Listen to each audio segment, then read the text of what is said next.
Amis followers, chers internautes, bienvenue.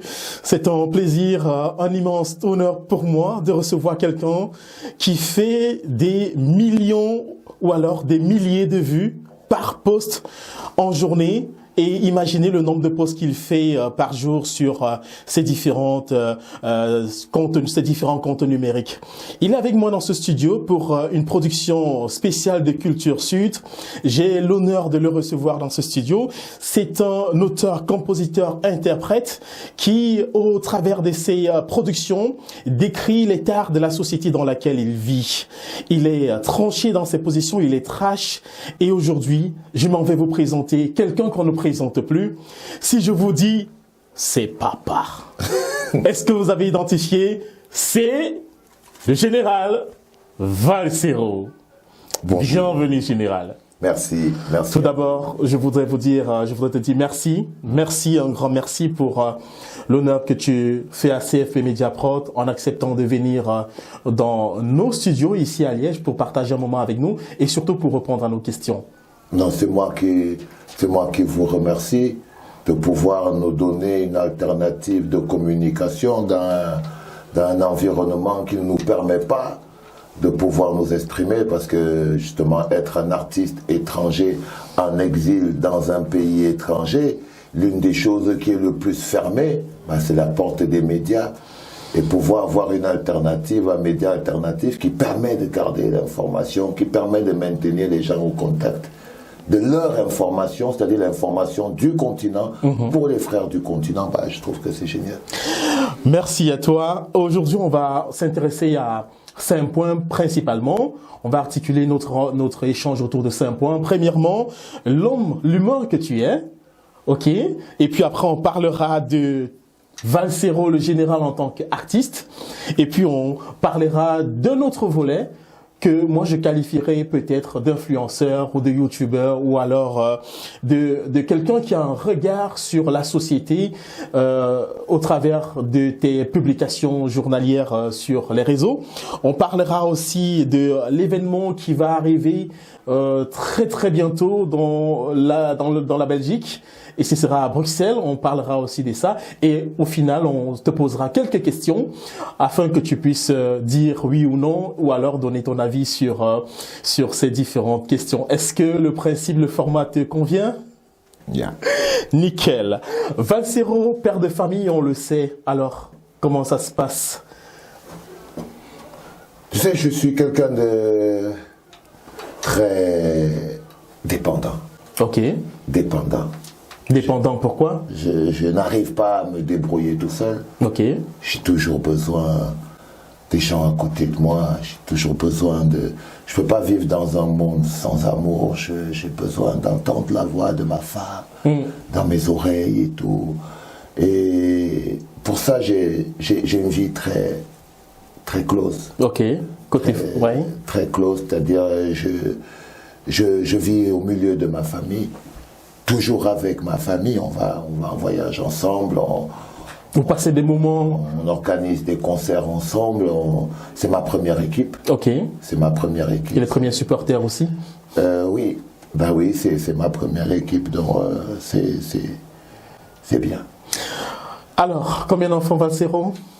Je peux pas dire parce que... Non, parce que c'est très important de ne pas dire. Ouais. C'est très important de ne pas dire parce que l'homme est un mystère. Magnifique. L'homme est un gros mystère. Son voyage, le voyage de l'homme, est un énorme mystère dont il garde jalousement les secrets. Les secrets. C'est pas tout le temps qu'il ouvre toutes les boîtes et tout, mais c'était un long voyage quand même. Nickel. Maintenant, on te voit entre la France et peut-être la Belgique. Alors, où est-ce que tu es basé finalement? Parce que les gens se posent la question.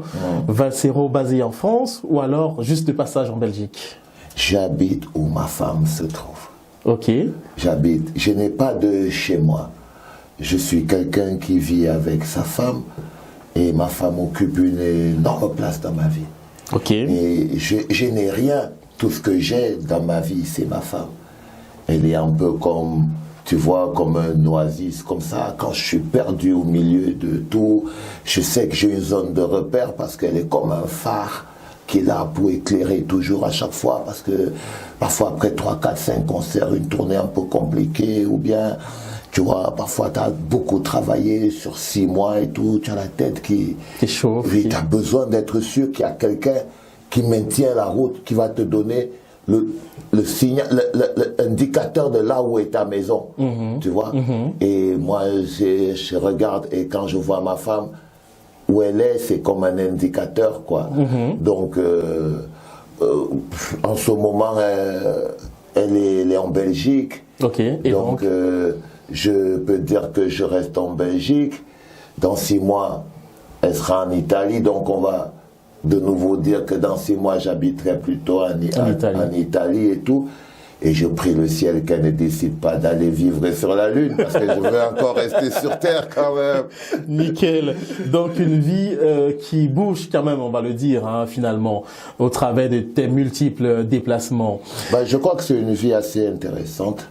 Entre mon travail et celui de ma femme, je pense qu'on a de quoi faire. On a de quoi faire. Mon travail me fait bouger beaucoup. Son travail à elle l'a fait bouger aussi beaucoup. On est à chaque fois obligé de faire un compromis pour la petite. Oui. Tu vois. Mais, ouais. Alors, Vassero, aujourd'hui, est-ce que tu peux nous dire concrètement une de tes journées en tant que papa? Tu peux nous décrire un prototype de ta journée de chef de famille, de papa? En fait, mes journées, elles sont un peu pareilles. Le matin, je me lève et puis je réveille Jamila parce qu'elle se lève tard. Donc, je la réveille. Un coucou à Jamila. Oui. Et entre-temps, pendant qu'elle se réveille, moi, je retourne dans mon lit. Ah Yes. Et maman, elle se lève, elle lui fait son petit déjeuner. Et moi, je suis dans mon lit parce que je dois produire le premier podcast de la journée. C'est le tout premier, il passe à 8h. À 8h. Donc, une fois que Jamila, elle est partie à l'école, là, je peux travailler tranquille pour le premier podcast de la journée. C'est toujours la première chose que je fais.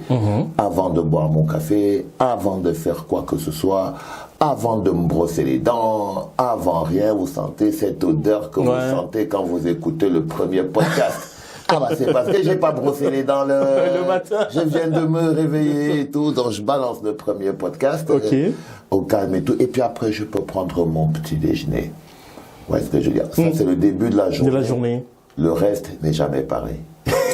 Le reste n'est jamais pareil. C'est-à-dire, c'est jamais la même chose. C'est jamais, parfois, c'est des journées studio, parfois, c'est des journées prod, parfois, c'est des journées papa, parce que moi, je suis un homme au foyer.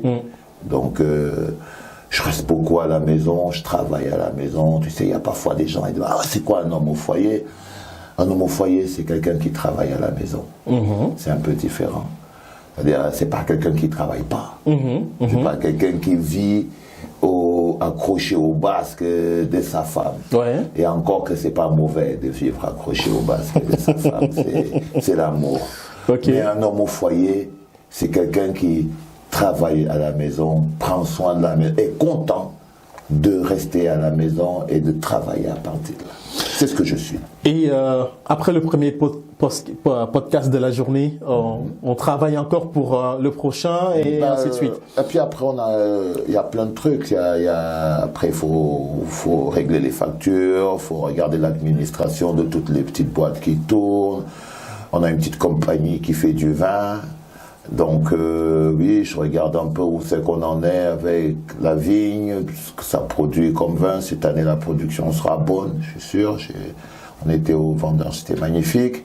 Donc on regarde ça aussi, il y a plein de petits trucs. Et puis après, il y a le premier, deuxième, troisième podcast. Nickel. Vassero, je vais quand même te poser une question. On sait qu'à un moment donné, il y a eu sur l'une de tes publications, tu parlais de ton problème de passeport. Aujourd'hui, français ou alors toujours apatride? Toujours apatride. Toujours apatride. Et aucun risque que ça change. Donc, apatride de nationalité camerounaise.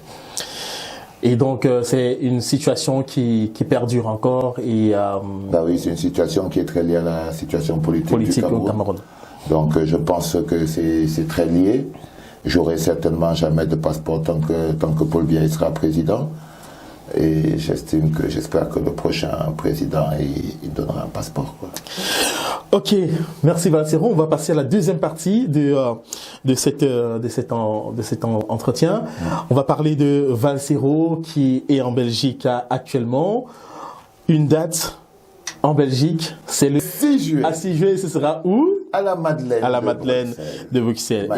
Et le concert, il porte, quand on regarde l'affiche sur le site de la Madeleine de Bruxelles, il porte le titre Par Amour. Yeah. Valsero, c'est un concept qui est né quand même il y a quelques temps. En fait, on a commencé à t'entendre dire Par Amour, et ainsi de suite, il n'y a pas très longtemps. Qu'est-ce qui s'est passé entre-temps, Valsero? Non, mais je pense personnellement que j'ai l'opportunité de justifier le pourquoi de toutes mes actions. Vous savez, c'est une grâce du ciel d'avoir un contact direct avec son peuple sur une vingtaine d'années. Ça n'arrive pas à beaucoup de personnes. C'est vrai. De vivre en harmonie avec tout un peuple pendant plus d'une vingtaine d'années. Donc, j'ai des comptes à rendre au peuple camerounais pour avoir hanté leur vie pendant ces 20 dernières années. J'ai des comptes à leur rendre pour avoir été présent dans leur famille, dans leur maison, dans leurs débats et dans tout ça. J'ai des comptes à leur rendre et je dois expliquer. Et avec le temps, tu vois, quand on est dans la bagarre, tout le temps, tu n'as pas le temps de t'arrêter au moment pour faire les comptes, pour voir qu'est-ce qui s'est passé, pour répondre aux questions et tout. Et parfois, les gens, ils se bagarrent tellement longtemps qu'ils oublient pourquoi ils se battent. Et c'était l'une de mes plus grosses craintes. C'est d'arriver et de terminer ma boucle sans avoir la possibilité. Et me retrouver au milieu d'une route à dire, mais qu'est-ce que je fais là? Pourquoi? Tu vois? Et c'est la pire des choses qui peut arriver à un combattant, qu'il arrive à oublier le pourquoi il se bat. Oui. Tu vois. Et là, j'ai immortalisé ce moment-là parce que la raison, elle est venue d'elle-même, les événements sont venus d'elle-même, et avoir la possibilité, avant que je ne quitte cette vallée de larmes, d'expliquer à mon peuple, que j'aime de tout mon cœur d'ailleurs, que tout ce que j'ai fait dans ma vie, c'était par amour. Tout ce que je fais dans ma vie, c'est par amour. C'est par amour, et tout ce que je ferai dans ma vie, ce sera toujours par amour. Ce sera toujours par amour, parce que j'ai fini par comprendre pourquoi c'est que j'encaisse tout ça, pourquoi c'est que je supporte tout ça, pourquoi c'est que je déclenche autant de passion, pourquoi c'est qu'on a autant de clashs émotionnels dans les relations. L'émotion, c'est quelque chose d'assez puissant, et qu'il faut pouvoir justifier pour comprendre la situation. Donc, parfois, le problème est émotionnel, mais on n'est pas au contact de nos émotions. Du coup, on ne peut pas trouver la solution. C'est ça, oui. Tu vois? Mais là, j'ai réussi à avoir la solution, pouvoir expliquer aux gens que l'amour est le carburant du développement. L'amour est le carburant du vivre ensemble. L'amour est le carburant qui pense les blés des divisions. Et il a fallu que je m'en rende compte par moi-même, comme le cobaye de ma propre expérimentation. Parce que je me suis battu beaucoup, pendant longtemps. J'ai donné des coups et j'en ai pris. Et t'en as pris sérieusement, parce que tu es passé par la case prison. Prison, par exemple. Donc, je pense personnellement que je suis suffisamment bien placé pour être quelqu'un qui n'a pas peur de la remise en question. C'est ça. Est-ce que la direction est toujours la bonne? Est-ce que les énergies nécessitent qu'on aille toujours dans la même direction? Est-ce que le niveau de combat nous force à aller toujours dans la même direction, à utiliser les mêmes templates et les mêmes éléments de langage? Et ma réponse est claire, c'est non. Ok. C'est non. Nous avons amorcer le cap de la conscientisation, de la prise de conscience, de l'engagement citoyen individuel de la plupart des Camerounais. Aujourd'hui, on va doucement dans notre programme de changement de mentalité à éduquer les jeunes, à les pousser à mettre le Cameroun au-dessus, de se rendre compte que ce que nous avons en premier et qui est le plus important pour nous, c'est le Cameroun. Ok. Le Cameroun est très important, mais on va revenir un peu sur le 6 juillet pour la Madeleine. Encore sur le site de la Madeleine, on voit, il est écrit, Bruxelles m'a libéré, Bruxelles m'a apaisé. Mais Valsero, pourquoi Bruxelles t'a libéré et Bruxelles t'a apaisé? Et comment tu prépares le conseil finalement du 6 juillet? Bruxelles m'a libéré parce que il s'est passé quand même plein de trucs dans ma vie que je n'ai pas réussi à digérer.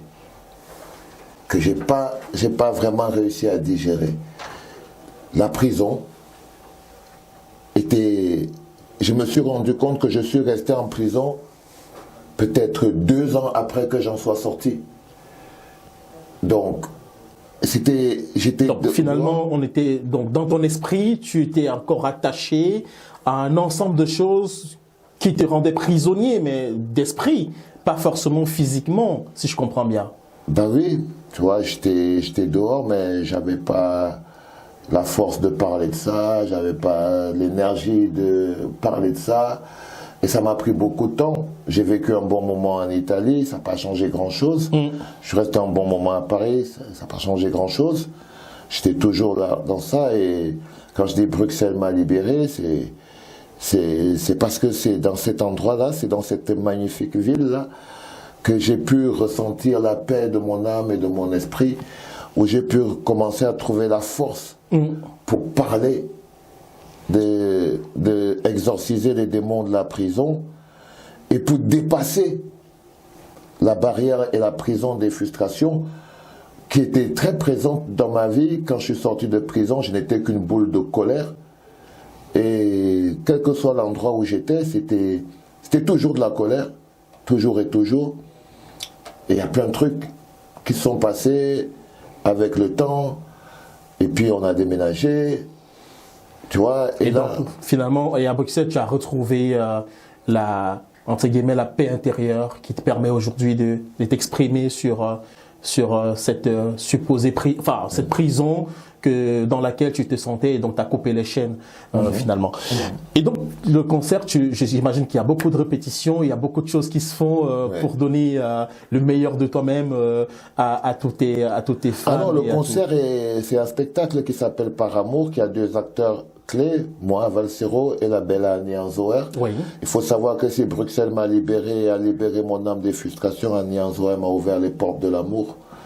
Elle a exorcisé les démons de la colère et de la rage dans mon cœur aussi, Annie Anzoer, parce que c'est une femme magnifique, c'est elle le pilier même de ce concept Par Amour. C'est pour elle que j'organise tous ces concerts, parce que c'est elle l'amour que je mets en représentation de manière physique et personnelle. Et c'est pour ça qu'elle est l'outil important, la pompe à diffuser de l'amour dans le process qui est le nôtre. Donc on est tous les deux sur scène avec Annie, on va répéter, on a déjà commencé, on a pas mal de chansons qu'on doit faire ensemble et tout. Et puis il y a quelques chansons de son nouvel album qui vont sortir aussi, qui sont extraordinaires. On ne peut rien attendre. Je pense que ce sera une grossière erreur de ne pas participer. Erreur et dommage de ne pas participer. 2021, concert initialement prévu à l'Olympia, 2000 places, et la salle est refusée, et le concert a finalement lieu au Zénith de Paris, si les informations sont exactes, 7000 places, et le Zénith est complet. Comment tu as vécu ce moment? Extraordinaire, non? Surtout que je sortais de prison. Oui. Surtout que je sortais de prison, je venais à peine de sortir de prison, c'était mon tout premier concert.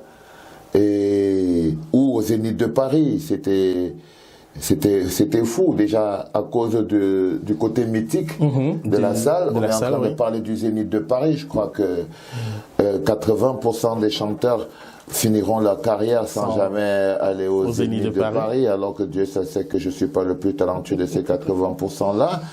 Donc il y a des choses qu'on obtient parce qu'on a la foi, parce qu'on croit, et surtout parce qu'on a un combat très grand.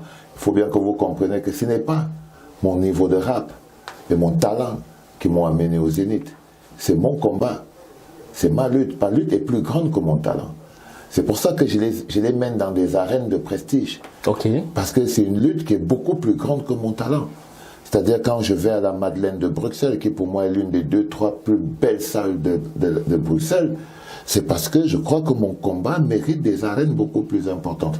Quand on va au Cabaret Sauvage, qui est pas très loin du Zénith, c'est pour que les arènes dans lesquelles se déroule notre combat soient à la hauteur du combat que nous menons. Donc c'est pas moi qui part, c'est pas moi qui va rapper, c'est ce que je veux pour mon pays, c'est l'image que j'ai de mon pays, et j'essaye de de l'amener dans des endroits qui lui ressemblent.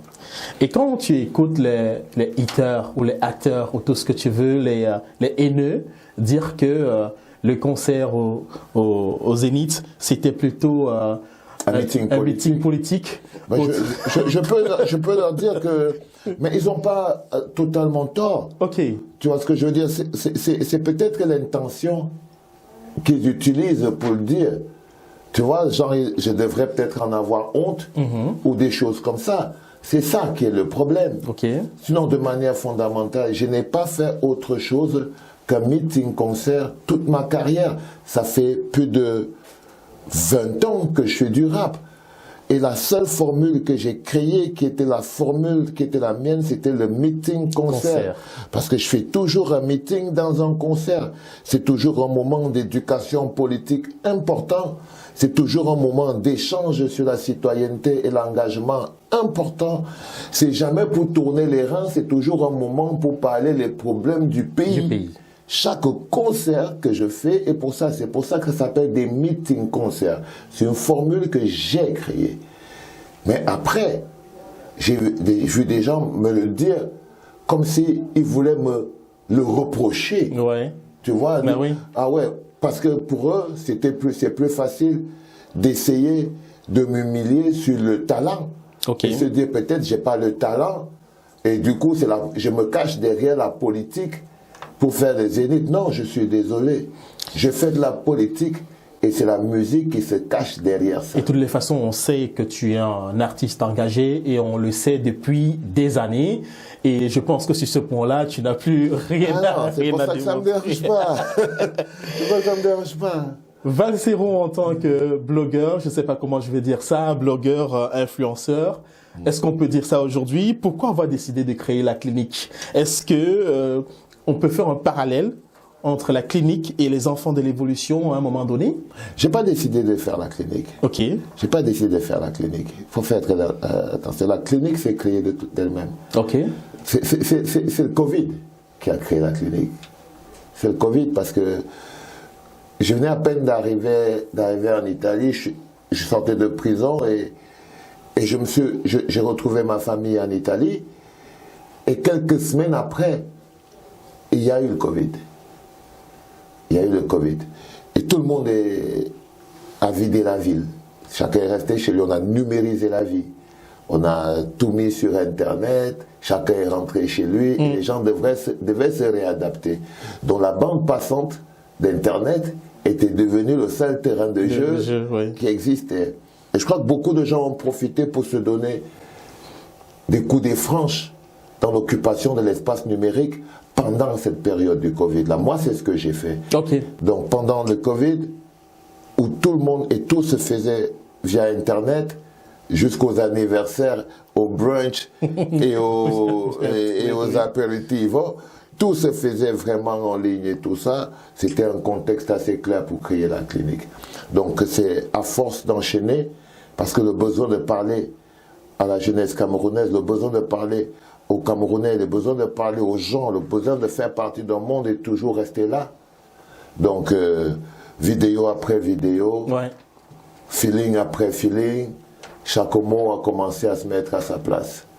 Chaque mot a commencé à se mettre à sa place. Et aujourd'hui, on sait, hein, la clinique est là, elle tourne bien, et chaque publication, chaque podcast fait des milliers. Au moins, en général, il faut compter en moyenne 50 000 vues.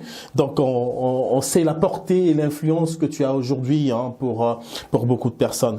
Alors, Valsero, je vais prononcer quelques phrases de tes chansons. Okay. Et le challenge, ce sera pour nous de savoir si tu sauras identifier le titre de la chanson que tu l'as sortie. Ne bradons pas notre avenir à ceux qui promettent, qui prônent la corruption. Ne bradons pas notre avenir à ceux qui prônent la corruption. Il est plus facile de faire faux quand les urnes sont vides alors qu'aux uns, il faut les remplir. Sur les listes, il faut s'inscrire. Va voter. C'est juste. C'est ça, effectivement. Alors, le deuxième challenge, c'est vous tenterez de m'arrêter, vous arriverez à m'arrêter, vous déciderez de me tuer, mais qui peut tuer la liberté? Résistance. La résistance. Résistance. Nickel. C'est, t'as réussi les deux. Résistance. Vous tenterez de m'arrêter, vous réussirez à m'arrêter, vous déciderez de me tuer, mais qui peut tuer la liberté? Aujourd'hui, Valsero, quels sont tes rapports avec d'autres rappeurs sur le continent, principalement au Cameroun? Quels sont les rappeurs avec qui ou alors en qui tu vois un talent immense? Ah, beaucoup. Il y a beaucoup de quelques-uns, on peut citer quelques-uns. Il y a beaucoup de rappeurs qui ont... Déjà, pour moi, c'est ma déception, ça ne change pas, que c'est le plus gros talent du rap camerounais, il s'appelle Ténor. Ok. Je suis très déçu, parce que il aurait pu être tellement plus grand. Tellement plus grand. Et je reste persuadé que c'est le fait qu'il soit camerounais qui pose un problème, parce que son talent est immense. Est immense. Donc il y a Ténor, qui d'autre? Il y a Ténor, qui pour moi est déjà magnifique. Exafran, je trouve pas mal. Je trouve pas mal. Et vous avez fait un featuring ensemble? Oui, mais c'est un gars que je connais très bien. Il a travaillé avec nous au Master of the Game à un moment et tout. Je le trouve pas mal. Le problème, quand on fait de la musique à thème, c'est qu'il ne s'agit plus de dire si tu rappes bien ou pas. C'est si ce que tu dis est juste, vrai ou pas. Et la plupart du temps, je suis pas très d'accord avec ce qu'il dit. Ok. Donc, mais maintenant, si on est sur la technique, je peux pas comparer Exafran à Ténor. Oui. C'est deux techniques de rap totalement différentes. Exafran, c'est un vrai rappeur, avec une vraie direction, avec du vrai rap, un vrai contenu. Ténor, c'est une fabrication du moment. Ténor, d'ici quelques années, on écoutera encore. Mais quand on va dire qu'on n'aime pas le pays de Exafran, mais je suis pas sûr qu'on écoutera encore une chanson de Ténor. Ok. Je suis pas sûr, mais c'est totalement différent en fait. Ok, donc on peut parler de Ténor principalement. Tu vois, donc il y a Ténor que je trouve pas mal. Exafran, j'aime bien, mais faire de la musique politique dans un contexte politique aussi compliqué, il faut pouvoir être à la hauteur. C'est un très gros challenge. C'est-à-dire, en voulant faire quelque chose, tu peux faire son contraire. Ok. Et je crois que c'est là où je ne suis pas totalement d'accord avec l'approche. Je crois qu'il ne rentre pas assez dans le sujet. Il n'attaque pas assez précisément sa bête. Il essaye de mettre à chaque fois les opposants et le parti au pouvoir dans le même panier. Il incrimine parfois les opposants de ne pas être à la hauteur Pourtant, moi, je suis un opposant. Je sais ce qu'on appelle vivre dans la peau d'un opposant. Et je ne pense pas qu'il y a beaucoup de Camerounais qui pourraient faire 10 minutes dans la peau d'un opposant au Cameroun. Okay. Donc, j'estime que tu ne peux pas être un combattant si tu ne arrives pas à respecter le combat des autres. Surtout dans le champ politique. Okay. Donc, lui, je peux le mettre de côté parce que c'est pas vraiment Pourtant, si on me demandait quel est le plus gros artiste engagé au Cameroun, en ce moment, je te dirais Exafran. Parce que j'attends plus de lui. Okay. Je suis plus exigeant avec Exafran qu'avec Ténor. Parce que Ténor, j'attends rien de lui. Je picole, je rigole, et puis bah voilà. Tu vois, et la plupart des autres artistes, tu vois, il y a plein de gars. Il y a Salatiel, il a un talent fou. Il n'est pas au niveau où il devrait être et tout. Il y a Phil Bill, oui. C'est un talent fou. Et bien sûr, mon petit préféré, celui que j'écoute beaucoup en ce moment, c'est Crédit à l'art de Kossi. Tu vois, t'as Kossi, t'as Salatiel, t'as Léo. Pémosite, on peut aller faire le Woodstock avec ça aux États-Unis, frérot. On peut aller faire le Woodstock avec ça aux États-Unis. Ok, donc on a retenu principalement Ténor, même si le style n'est pas celui que tu préfères le plus dans le sens de l'engagement. Alors, Valsero, on va clôturer cette interview. On rappelle la date, c'est le 6 juillet 2024 à la Madeleine de Bruxelles. On espère que vous viendrez nombreux. Jeu pour vous en stock à Nianzoa. Mais j'ai deux petits gars qui vont vous éblouir.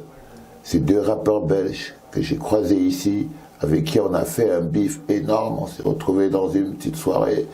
On s'est fait un kick comme ça, j'ai trouvé que c'était génial. C'est Melfiano et Melody Girls.